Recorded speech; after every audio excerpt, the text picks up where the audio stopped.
హైదరాబాద్కి 40 కిలోమీటర్ల దూరంలో ఉంది. మంజీరా నది ఇది కర్ణాటకలోని బీదర్ ప్రాంతాలకు మరియు మహారాష్ట్రలోని లాతూర్ జిల్లా ప్రాంతాలకు నీటిని అందించి చివరికి మన తెలంగాణ రాష్ట్రంలోకి ప్రవేశిస్తుంది.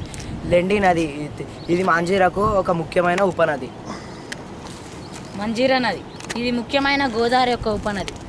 మహారాష్ట్రలోని బాలాఘాట్ పర్వత శ్రేణులలో పుట్టి మహారాష్ట్ర, కర్ణాటక మరియు తెలంగాణలో ప్రవహిస్తుంది.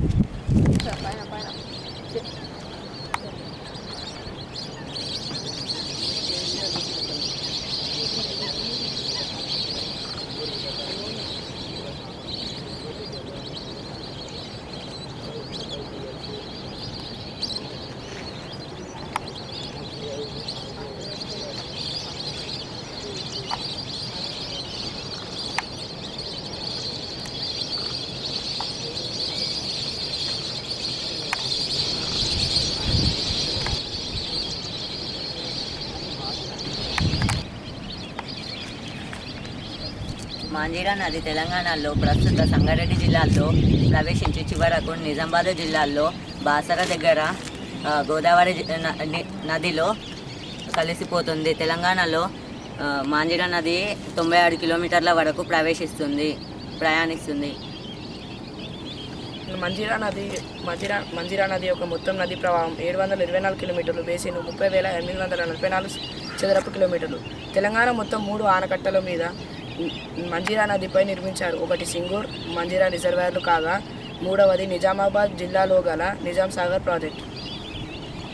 సింగూర్ మరియు మంజీరా రిజర్వాయర్లు నిర్మించడానికి ముఖ్య కారణం జంట నగరాలైన హైదరాబాద్, సికింద్రాబాద్లకు మంచినీరు అందించడమే.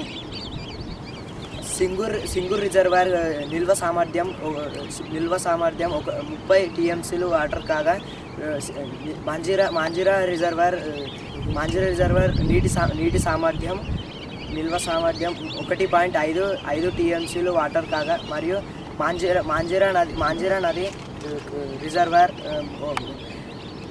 యొక్క లోతు 1651 అడుగులు.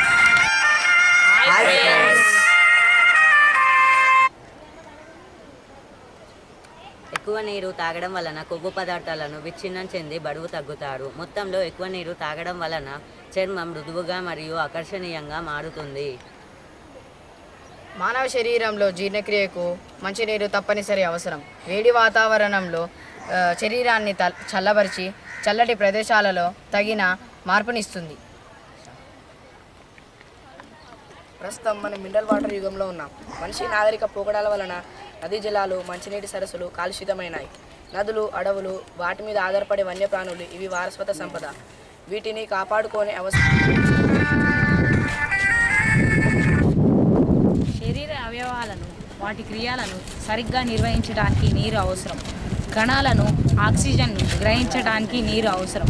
మానవ శరీరం దాదాపు 60% నీటితో నిర్మితమైనది మరియు శరీర విధులను చాలా మంచిగా కొనసాగించడానికి నీరు అవసరం.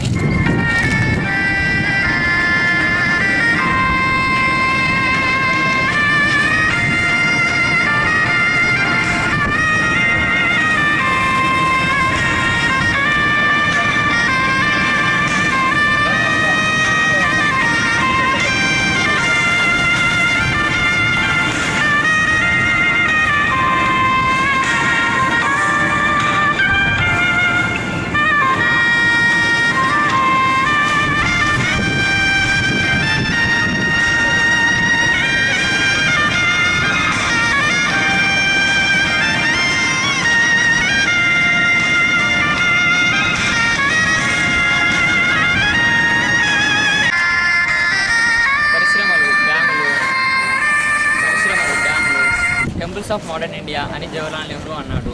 ఇప్పుడు చూస్తున్న మన మంజీరా నది 1962లో పునాదులు వేశారు. My name is Nova. My name is Sai. Myself, I'm I am Anil. I am Akhil.